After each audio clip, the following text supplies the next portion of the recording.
Well, hello YouTube. Just a ride before the storm comes in, and just looking at all these drought affected conker trees.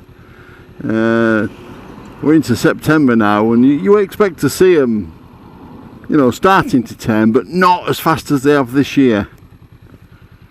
And there's definitely conker, yeah, there's definitely conker nuts on the trees, but it's the earliest I've ever seen them go over.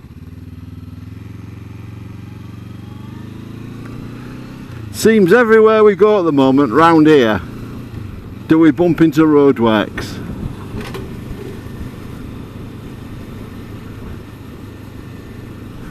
I had a day out with my wife yesterday. We went to Calverley in Leeds, where my daughter and grandson and son-in-law live, and to see Billy, who's now 5 months old, and he turned out to be a really grand little fella.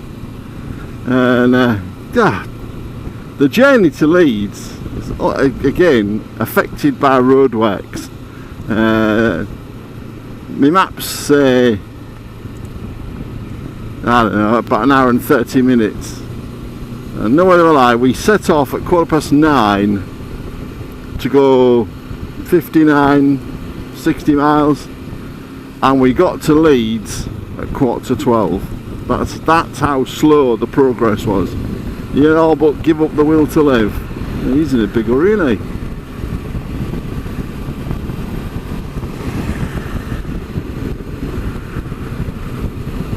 And then we get to Leeds and hit traffic there, especially around Headingley, where they're putting in a new roundabout. Nightmare. Seems that Leeds ring road, I can't remember a time when it didn't have a serious amount of roadworks on it. Even after they put in the new Eastern Relief Road around Scholes, it's still a flipping nightmare of a place to travel around. It's got no transport, what's the word I'm looking for? Like in London, you know, they have trams, tubes, boats, you name it, all different kinds of. Leeds, it's bus, that's it. And if you live in where my daughter does, you can catch a train in Pudsey that'll take you into central Leeds. That's if you can get on it, because they're normally on 10 up with 2 carriages and need about 6 or 8. Our Matthew, son-in-law, says he'll go to get on the train, he can't get on, and regularly makes him late for work.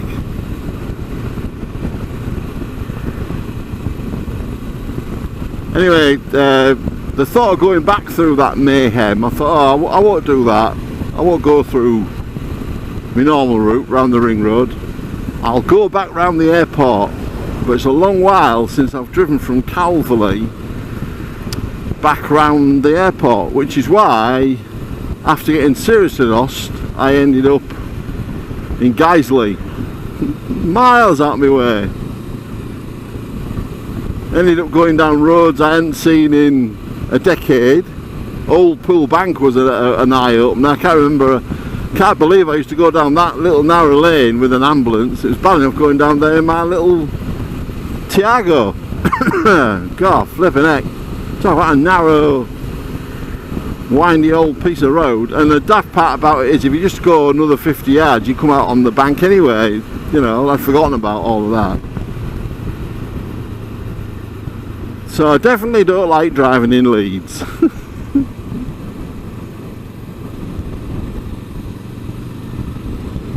I just thought you can see all the black cloud floating around.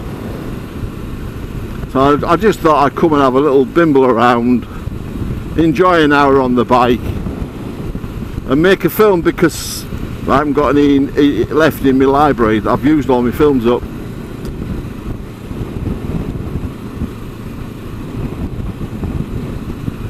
And it says rain expected in about an hour. I hate riding in rain, but it's the best chance I've had to get a bike out. So I'm not going to miss out on that, and I'm just going to ride a circuit that way through Skane and back to Beverley. Of course, I brought the wrong remote control. I've numbered the cameras, but you can't see the number on the camera when I've got all my crash helmet all on. So I've got number 2 camera and number 1 remote control, and I could, if I wanted to, I could tune that to this, but it's a faff. I can't be arsed.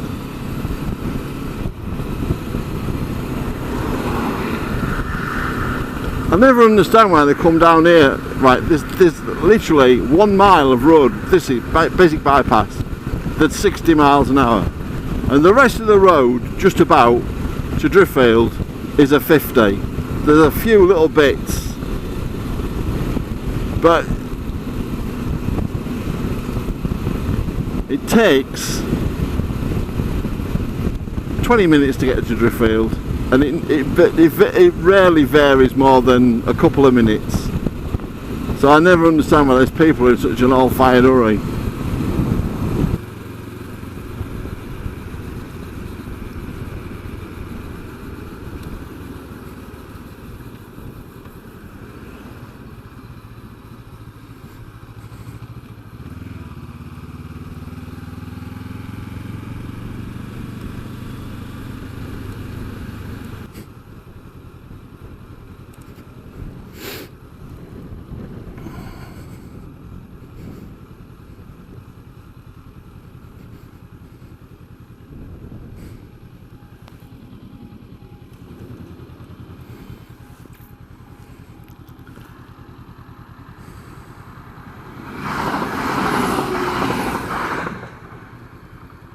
Scarborough train.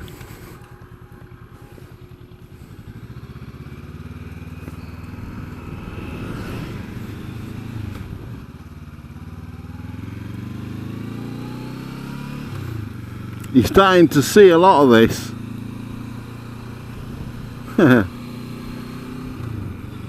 A police spare with a speed camera.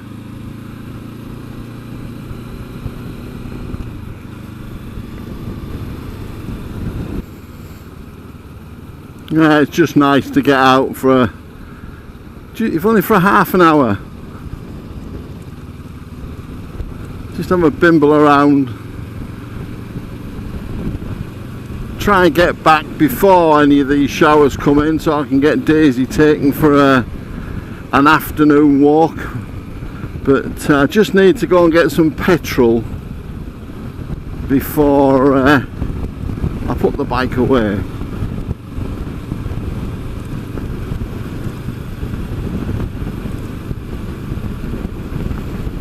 Now we've been in Hutton, and this is Cransick we're in here. The two villages literally shoulder to shoulder.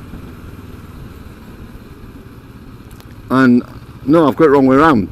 This is Hutton and we were in Cransick. I get them mixed up.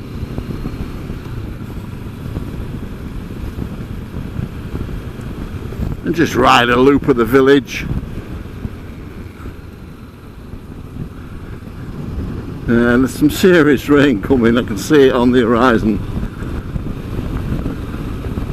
I think it's the remnants of the first named storm of the season, Amy, which seems to have put a lot of its rain down on Scotland, although I took a gamble last night. I left me cushions out with the rain covers on, and it rained that hard it's managed to get another cover and soak all my cushions, so they're now in the garage starting to dry. So that was the next job, was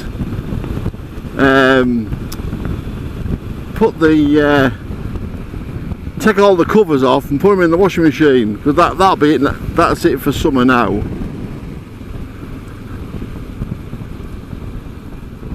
We're done.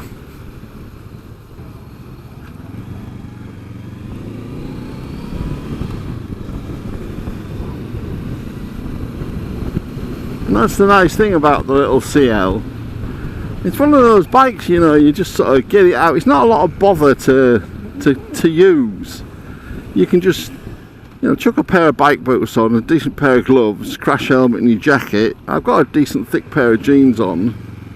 If I'm not going far, I don't bother with big heavy either riding jeans or textile jeans.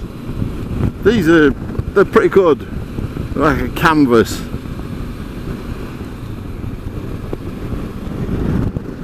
And you ride accordingly.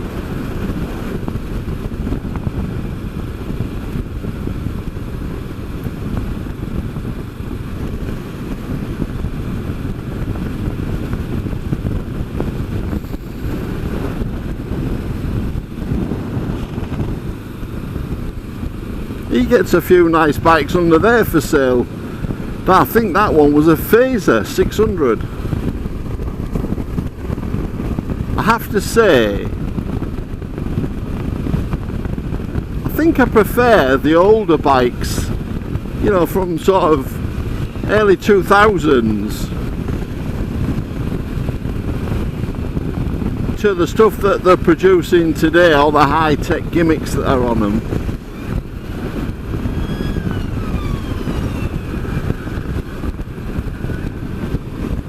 It's so windy I couldn't hear his sirens. I saw him in the mirror. Couldn't hear the sirens at all.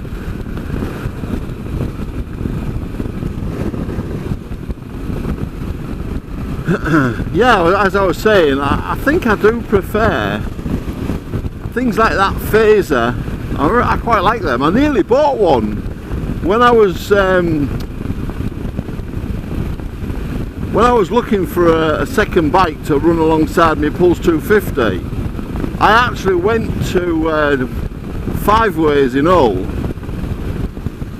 and had a look at a really nice Phaser that he had for sale there, like 2005 vintage, I think, if I remember rightly. But before I could sort it out, it got sold. And then, long story short, I ended up with Tetley. It was a nice old bike, and I still like those old GSX 1250s, and I have to say I rather like the 600 Bandits of that era as well.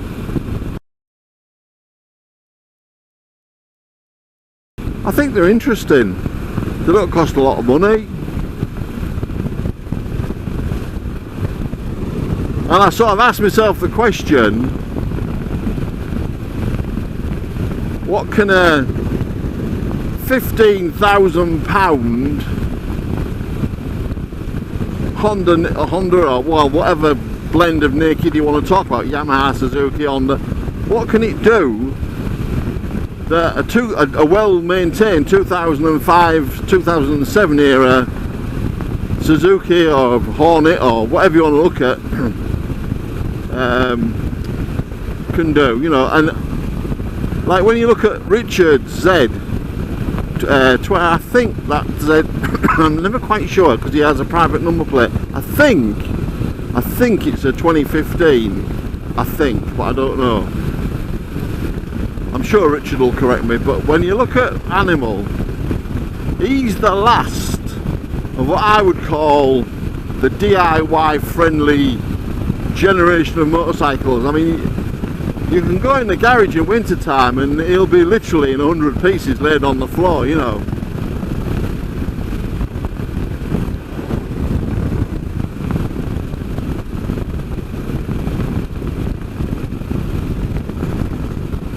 And Richard keeps him in really good order. He says he's taking him to bits so often now he knows he's inside out and backwards. And it was the same with my 750. You know, it was once you got the fairings off and all the C's, nuts and bolts off, which Harry B did for me, it was easy to work on. He wasn't as intimidating as I first thought he was. Not once Harry had sort of showed me the way around. If you saw Harry, how easy he took him to bits. Or Paul Mant for that matter. Paul was real good at doing that. Yeah, they were user friendly.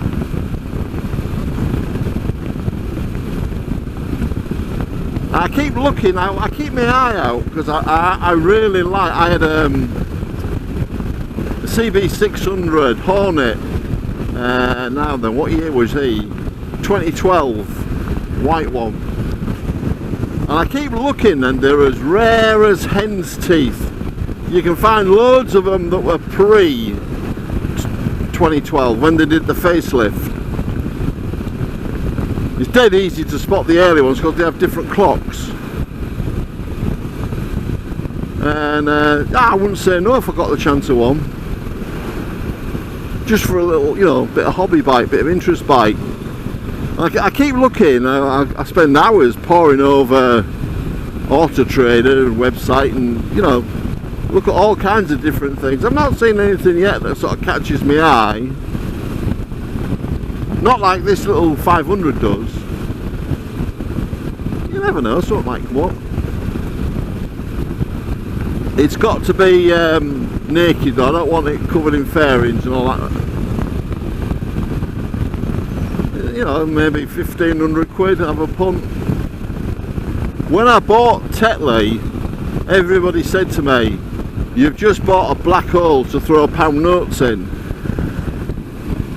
But in all honesty, by applying myself, getting help from my friends who were very good to me, very, very little was really spent on the bike. I mean, the biggest part of rebuilding it would have been, had I took it to a garage, would have been the labour costs. I once totted up the amount of hours that Harry B had spent on Tetley, and it would have come to a lot of money in a workshop. It wouldn't have been viable. But we bought kits to rebuild the suspension. There was kits to do. We did the top of the engine because it had a bit of a problem with a leaky oil seal, cylinder head. But it was an easy fix in the end. And lots of fasteners got replaced. We had to put a new windscreen on it, change headlights, battery, a DID chain and sprocket set, full set of bearings front and back.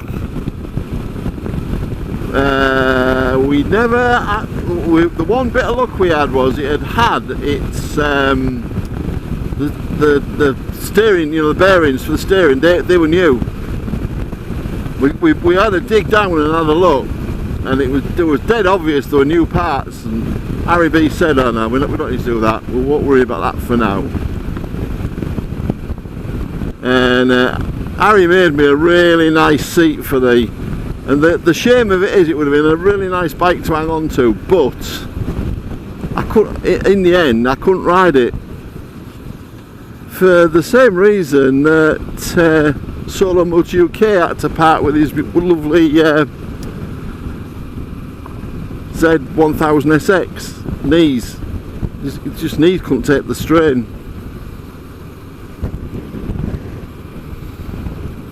So I'm bearing that in mind, you know, while I'm looking.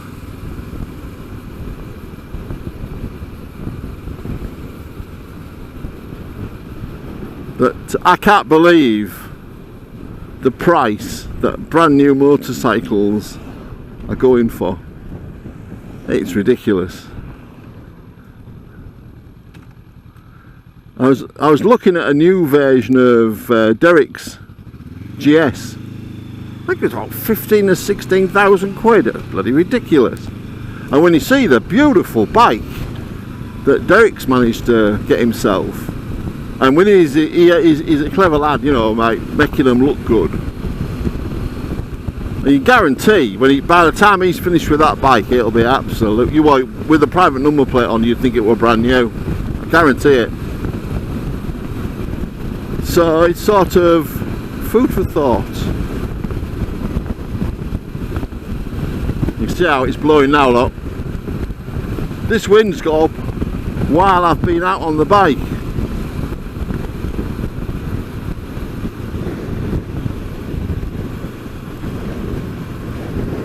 Yeah, there's that big. Yeah, that's what I've been keeping my eye on. That lot over there.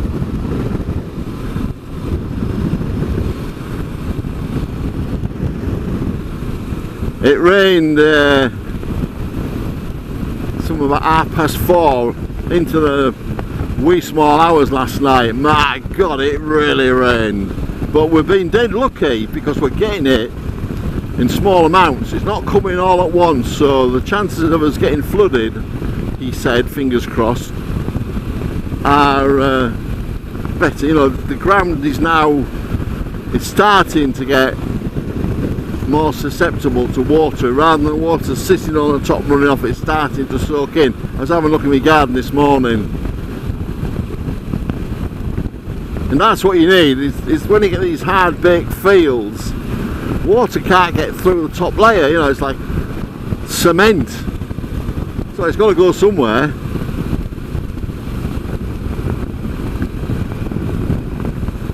But yeah, we'll be alright. I'll go get some petrol.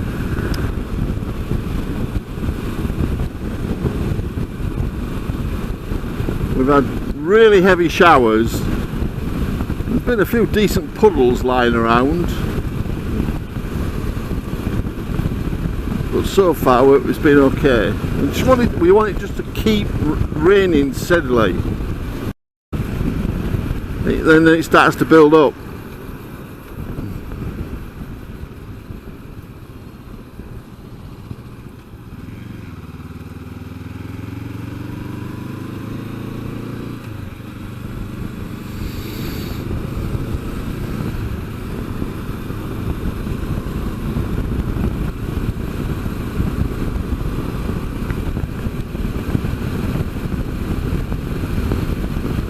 Gonna have to remember to renumber the cameras, so when I look in the mirror in my garage I can see the number on the camera, and then I won't get this mix up again.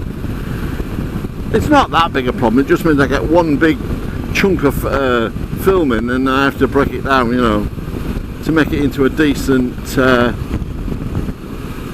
vlog. I'm only doing one a week now, I'm not bothering more than that. If I go somewhere special you might get two, but yeah, one's enough. And as we come into winter, there's less opportunity. I think the next event I want to go to is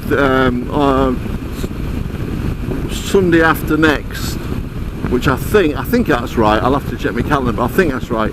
It's Snaith Classic Bike Meet. It's a real good one as well. It's held in the town centre in Snaith, which is near Goole. It's 26 miles from where I live.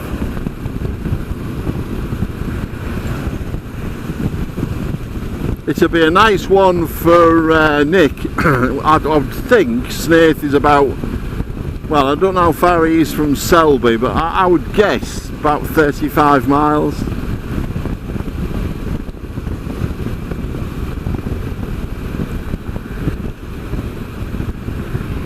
I know if when I drive by Snaith on the M62, I'm only about 40 minutes from my daughter's,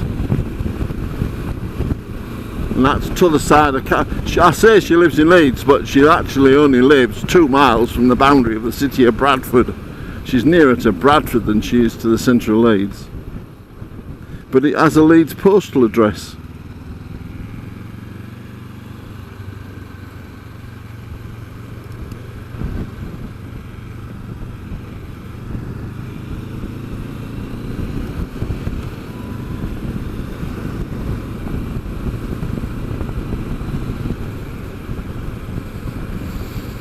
This has been nice, just jump on a bike, have a little bimble around, really pleasant, get me fuel. The reason I come out, I don't like leaving the bikes with empty tanks, and go back. Oh, another train. Take Daisy for her afternoon walk, and then I'll make us both a cup of tea.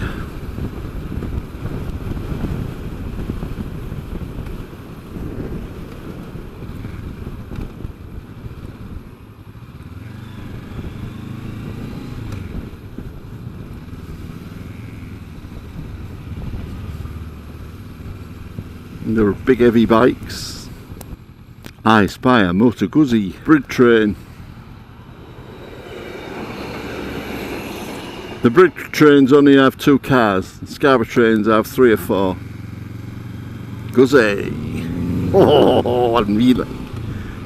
Or was it? Do you know, maybe it wasn't. I'm beginning to think that was a CB 1100 Honda. I don't know, I'll have to have a look. When I first saw it, I thought I was sure it was a Guzzi, but no, I'm not so sure now. There's a problem with this garage. I forgot about this. They've only got 1 set of petrol pumps working. I completely forgot. Damn.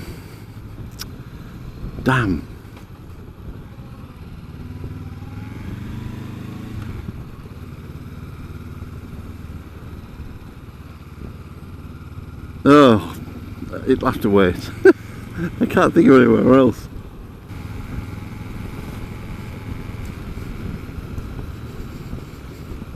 I was in there the other day. I said to the bloke, what's going on? He never even answered me. Oh, just got 2 pumps working. So whether or not they're in financial straits or they've got problems with their tanks or I don't know. No petrol. Anyway, I do hope you've enjoyed this outing with me and Mavis here, and from Beverley in East Yorkshire, I'll say bye bye for now. Ta-ta. Oh.